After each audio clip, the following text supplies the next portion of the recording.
Hello friends, मैं हरिओम शर्मा आप सभी का अपने यूट्यूब चैनल में स्वागत करता हूं। Welcome back to my YouTube channel. तो देखिए, क्लास 10th का ये चैप्टर है। कौन सा चैप्टर है आपका? केमिस्ट्री का फर्स्ट है ना, रासायनिक अभिक्रियाएं एवं उनके समीकरण। तो देखिए, उसका ये सेकंड लेक्चर है। जिस किसी ने भाई बहन ने फर्स्ट लेक्चर नहीं देखा हो, मैं उस लेक्चर का लिंक इस वीडियो के डिस्क्रिप्शन बॉक्स में दे दूंगा, आप वहाँ से जाकर आसानी से देख सकते हैं।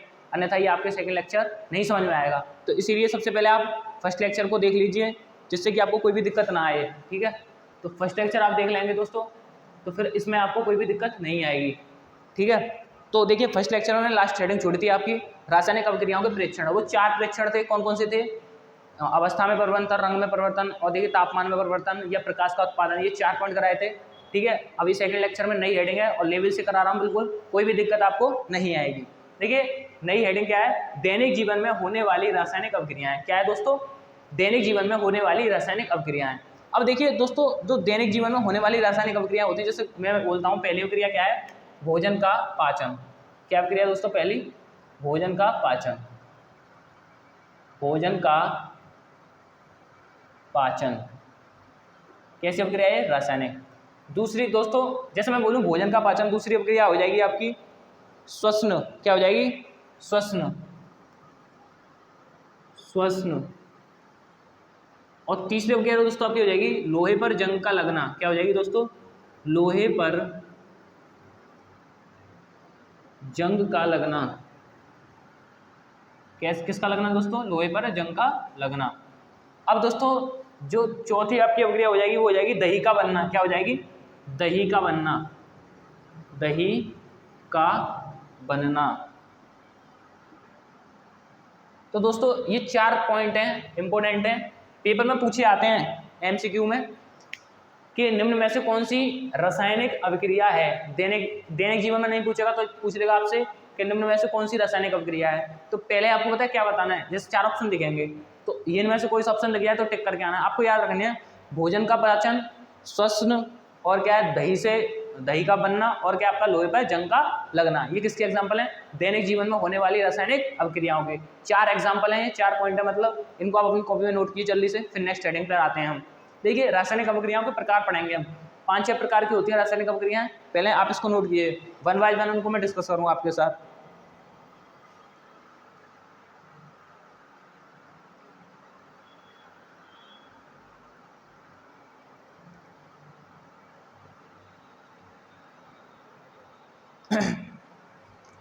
तो दोस्तों, आपने ये नोट कर ली होगी। अब देखिए, नई हेडिंग बनाते हैं हम। नई हेडिंग क्या है हमारी भाइयों? हेडिंग बनाइए द्रव्यमान संरक्षण का नियम। नई हेडिंग पढ़ेंगे हम, द्रव्यमान संरक्षण का नियम। क्या हेडिंग पढ़ेंगे हम? द्रव्यमान। वेरी इंपॉर्टेंट लगा लीजिए इस पर आप, वेरी इंपॉर्टेंट। देखिए, वास्तव में जो इंपॉर्टेंट और वेरी इंपॉर्टेंट मैं खुद उसी पे लगाता हूँ, अन्यथा मैं किसी पे नहीं लगवाता। पूछा जाता है पेपर में द्रव्यमान संरक्षण, द्रव्यमान संरक्षण का नियम। पेपर में पूछा गया क्वेश्चन है 2 नंबर में, और इसका निष्कर्ष भी एक में लिखवाऊंगा आपको, बेनिश्चिंत रहिए। द्रव्यमान संरक्षण का नियम। देखिए, द्रव्यमान संरक्षण का नियम क्या कहता है? किसी भी रासायनिक अभिक्रिया में द्रव्यमान ना तो उत्पन्न होता है और ना ही नष्ट होता है। क्या होता है? किसी भी अभिक्रिया में ना तो द्रव्यमान उत्पन्न होता है और ना ही नष्ट होता है। तो क्या लिखेंगे? किसी भी, इसकी डेफिनेशन लिख लेते हैं, किसी भी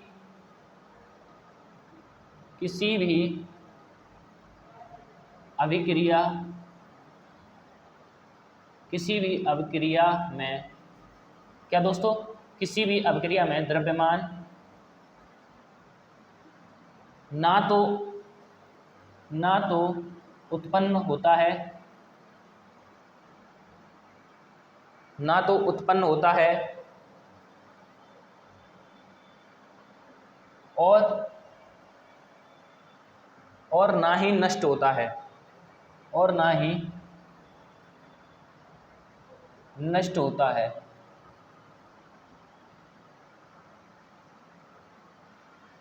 क्या दोस्तों?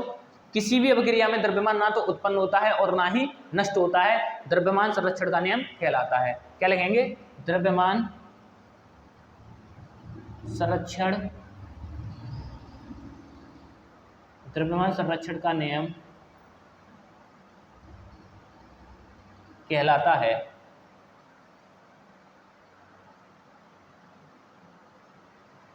किसी भी अभिक्रिया में द्रव्यमान ना तो उत्पन्न होता है और ना ही नष्ट होता है, द्रव्यमान संरक्षण का नियम कहलाता है। ठीक है दोस्तों, फटाफट से इसकी डेफिनेशन नोट कीजिए जब तक मैं थोड़ा सा वाटर पी लूँ।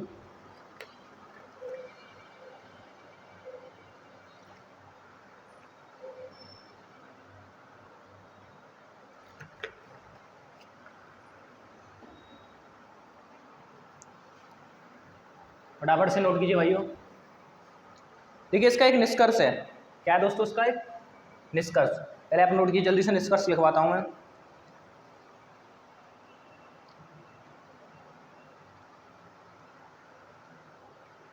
देखिए निष्कर्ष है किसका? द्रव्यमान संरक्षण के नियम का। इसी में बनाएंगे आप हेडिंग निष्कर्ष। देखिए इसका इसमें लिखेंगे किसी भी रासायनिक अभिक्रिया में, किसी भी रासायनिक अभिक्रिया में, किसी भी रासायनिक अभिक्रिया में, किसी भी रासायनिक अभिक्रिया में पहले अभिकारक, क्या लिखेंगे? अभिकारक। अभिकारक को क्या बोलते हैं? मैंने पहले बताया था रिएक्टेंट यानी कि आर। या बाद में उत्पाद पदार्थ के परमाणुओं की संख्या कैसी होनी चाहिए दोस्तों? की संख्या बराबर होनी चाहिए, बराबर होनी चाहिए। किसका निष्कर्ष है दोस्तों? ये द्रव्यमान संरक्षण का नियम। एक आता है फिर इसमें ऊर्जा संरक्षण का नियम। ऊर्जा ना तो उत्पन्न की जा सकती है ना ही नष्ट, या एक रूप से दूसरे रूप में परिवर्तित की जा सकती है। क्या? ऊर्जा संरक्षण का नियम कहलाता है। द्रव्यमान संरक्षण का नियम क्या कहलाता है दोस्तों? किसी भी अभिक्रिया में द्रव्यमान ना तो उत्पन्न होता है ना ही नष्ट होता है। ठीक है, द्रव्यमान संरक्षण का नियम कहलाता है। इतनी बात आपको इस तरीके समझ में आएगी। जल्दी से फटाफट से आप इसका निष्कर्ष नोट कर लीजिए। ठीक है, कोई भी दिक्कत नहीं आएगी, बड़े आराम से चल रहे हैं हम लेवल से। ठीक है, मैं गारंटी लेता हूं कि इस बार आपका 90+ स्कोर रहना चाहिए। इसमें साइंस के अंदर 90+ रहेगा आपका स्कोर। ये मेरा आपसे वादा है। बशर्ते उससे आपको क्या करना है? फुली अच्छी तरीके से मेहनत करनी है। मेहनत मतलब जितनी हम मेहनत करें उतनी आपको करनी है, और हमसे ज़्यादा ही करनी है, क्योंकि हम तो आपको एक बार पढ़ाएंगे और आपको क्या करना है? पढ़ने के बाद आपको एक बार और घर पर बैठ के रिविजन करना है। तो यही सबसे ज़्यादा मोस्ट इंपॉर्टेंट बात है। घर पर बैठ के 1-2 बार लिखिए और रीड करिए डेफिनेशनों को, और जो भी डेफिनेशंस इंपॉर्टेंट है ना भाइयों, मैं खुद बताता चलूँगा कि ये डेफिनेशंस इंपॉर्टेंट है। ठीक है, तो फटाफट से भाई साहब नोट कीजिए इसे जल्दी।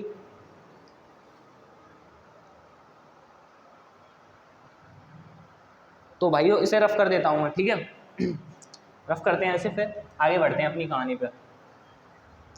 जल्दी से नोट कर लीजिए।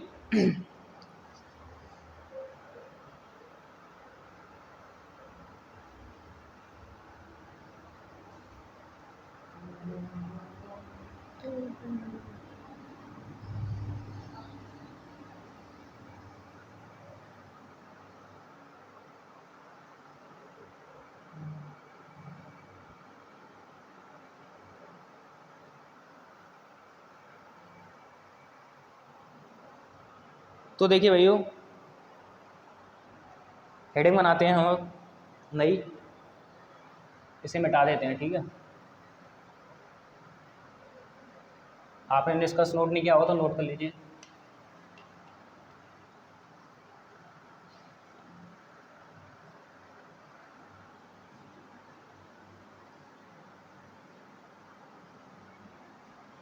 आ जाइए, नई हेडिंग है, वेरी वेरी इंपॉर्टेंट।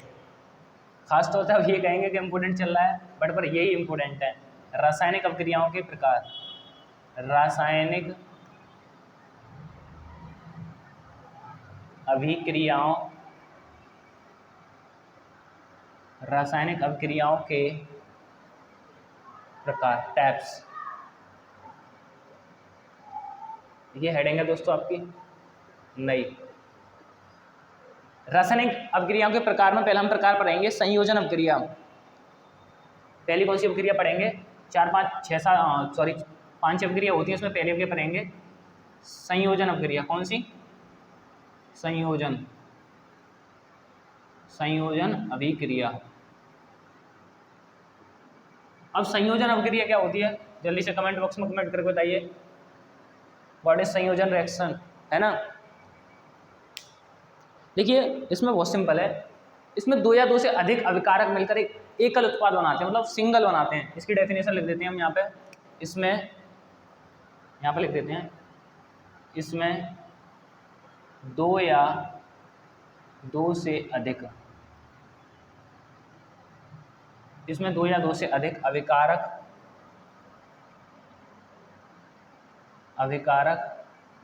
आपस में मिलकर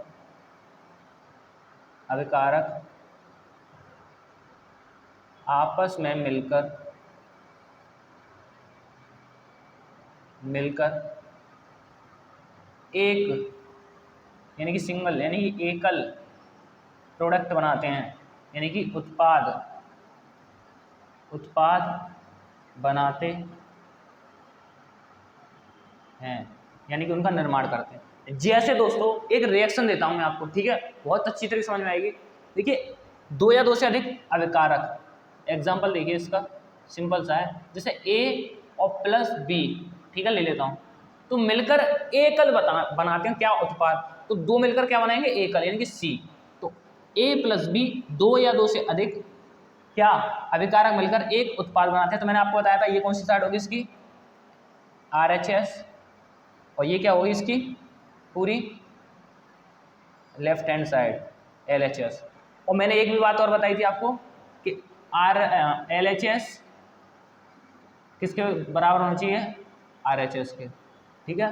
तो वही चीज़ होगी अब आगे। जैसे इसमें पहली रिएक्शन देखेंगे हम, कोयले का दहन, क्या देखेंगे, कोयले का दहन। इसके अंदर पहली रिएक्शन है इसकी, फर्स्ट कोयले का दहन, मतलब कोयले का जलना, ठीक है। इसके अंदर ये पहली रिएक्शन आएगी, कोयले का जलना, ठीक है। जैसे देखिए दोस्तों कोयले का जलने में रिएक्शन देखिए, C कार्बन कैसा है, सॉलिड, तो S लिख देंगे, प्लस ऑक्सीजन O2, यानी कि ऑक्सीजन कैसी है, गैस, तो G लिख दिया इसमें। ये मैंने पहले बताया था फर्स्ट लेक्चर में, पहले आप उसको देख लीजिए जिसने नहीं देखा हो। गिव्स टू क्या बनेगा दोस्तों आपको, CO2, ये क्या है दोस्तों, गैस, यानी कि इसको क्या बोल देंगे, कार्बन डाइऑक्साइड। तो इतनी बात आपको अच्छी तरह से समझ में आई या नहीं, जल्दी से कमेंट बॉक्स में कमेंट करके बताइए, फटाफट से लिख दीजिए। जैसे इसमें दोस्तों आएगा जल का निर्माण, एक और आ जाएगा इसमें, ये तो फर्स्ट एग्जाम्पल हो गया। दूसरा आ जाएगा इसमें जल का निर्माण, दूसरा क्या आ जाएगा, जल का निर्माण। किसका निर्माण दोस्तों, जल का निर्माण। जल के निर्माण देखिए, जैसे बोलूं 2H2 + O2 गिव्स टू, क्या बनेगा भाइयों, 2H2 + O2 गिव्स टू क्या बनेगा तुम्हारा, 2H2O, ठीक है, क्या बना, 2H2O। ये किसका हो गया, जल का निर्माण, और ये किसका हो गया, कोयले का दहन। तो इसके ये एग्जाम्पल है, जल्दी से आप इसे सॉल्व कर लीजिए। और इसमें इसके अगर भरना चाहें तो इस क्या होता है आपका H, यानी कि लिक्विड, ये क्या होता है आपका गैस, और ये क्या होता है लिक्विड, ठीक है, फटाफट से लिख लीजिए, ठीक है, समझ में आएगा। जल का निर्माण में hydrogen by mistake hydrogen gas वो होता है, सॉरी आपका क्या होती है, हाइड्रोजन गैस, हाइड्रोजन G आएगा यहाँ स्मॉल G, ऑक्सीजन G, और ये क्या बना आपका H2O वाटर। तो इतनी रिएक्शन ये आपको अच्छी तरीके से समझ में आई होगी, फटाफट से आप इसे नोट कर लीजिए, ठीक है, फटाफट से नोट कीजिए।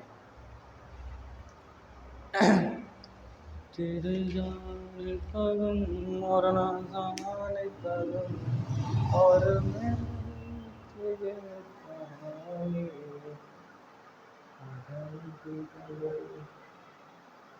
दिल जो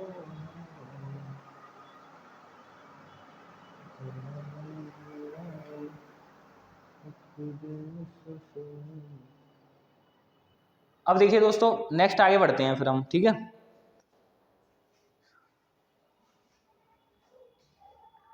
अब दूसरी अपक्रिया जो आएगी कौन सी आएगी, वियोजन अपक्रिया। कौन सी अपक्रिया आएगी आपकी, वियोजन अपक्रिया। ये आपकी पहली संयोजन अपक्रिया थी, रासायनिक अपक्रिया के प्रकार में आएगी, दूसरी आपकी वियोजन अपक्रिया। इसमें उल्टा होता है। क्या होता है इसमें? उल्टा। दूसरी प्रक्रिया पढ़ेंगे हम दोस्तों, कौन सी? वियोजन। हाँ जी, कौन सी पढ़ेंगे? वियोजन अभिक्रिया।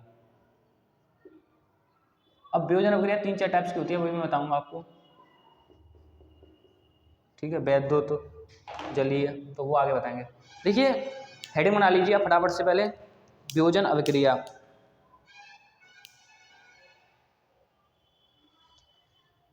इसमें क्या होता है दोस्तों? इसमें एक अभिकारक टूटकर 2 या 2 से अधिक उत्पादों में क्या होता है? परिवर्तित हो जाता है, यानी बदल जाता है। इसकी डेफिनेशन लिख लेते हैं पहले यहाँ पे। इसमें एक अभिकारक टूटकर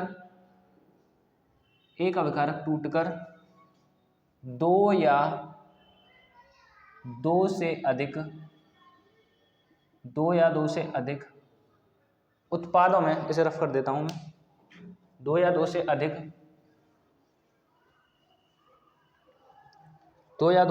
क्या बोला? 2 या 2 से अधिक उत्पादों में, यानी कि प्रोडक्ट, यानी कि पी, 2 या 2 से अधिक उत्पादों में परिवर्तित, क्या बोलेंगे दोस्तों? परिवर्तित हो जाता है,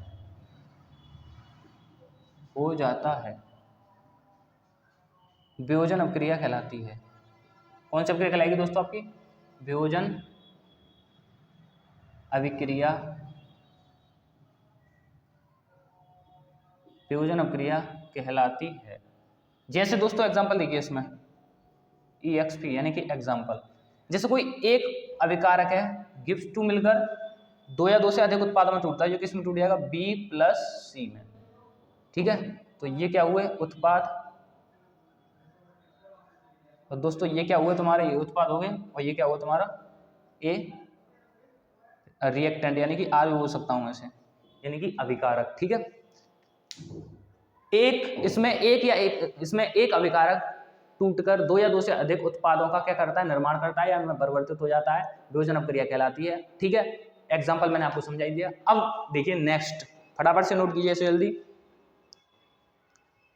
अब जो वियोजन अभिक्रिया होती है वो 3 टाइप्स की होती है। कितने टाइप्स की?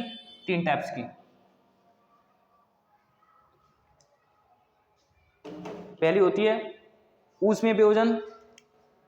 पहली कौन सी होती है? ऊष्मीय वियोजन। और दोस्तों दूसरी अभिक्रिया कौन सी होती है? विद्युत वियोजन। ऐसे करके लिखिए आप इसमें। ये होती है 3 टाइप्स की। पहली होगी ऊष्मीय वियोजन, दूसरी होगी विद्युत वियोजन। कौन सी? विद्युत वियोजन। थर्ड वन इज, तीसरी कौन सी होती है दोस्तों आपकी? प्रकाशीय। कौन सी होती है? प्रकाशीय वियोजन। प्रकाशीय वियोजन। बताइए इतनी बात समझ में आई या नहीं आई? मतलब ये जो तुम्हारी वियोजन अभिक्रिया है, ये होती है 3 टाइप्स की। कितनी? 3 टाइप्स की होती है, ऊष्मीय वियोजन, विद्युत वियोजन और प्रकाशीय वियोजन। इतनी बात आपको दोस्तों समझ में आई होगी अच्छी तरीके से, ठीक है। कोई भी दिक्कत हो आपको आसानी से बता सकते हैं कि मुझे इस टॉपिक में दिक्कत है या इस टॉपिक में दिक्कत है। जिसमें भी आपको दिक्कत हो आराम से बताइए, बेनिश्चिंत होकर बताइए, ठीक है। कोई भी दिक्कत आपको नहीं आएगी, ये मेरा आपसे वादा है। और कोई भी दिक्कत आए आपको आराम से बेनिश्चिंत होकर आप कमेंट बॉक्स में कमेंट करके बताइएगा, सर हमें इस टॉपिक में, इस हेड में दिक्कत आ रही है, तो मैं इसकी अलग वीडियो बना दूंगा। या सबसे बेस्ट उपाय ये है कि वीडियो को फिर से चालू करके देखें। मैं बहुत स्लो पढ़ा रहा हूँ, आपको पूरी चीज़ अच्छी तरीके से समझ में आ जाएगी, ठीक है दोस्तों। तो मिलते हैं फिर नेक्स्ट लेक्चर में, 3rd में। तब तक के लिए बाय बाय, टाटा, जय हिंद, जय श्री राम, जय श्री परशुराम।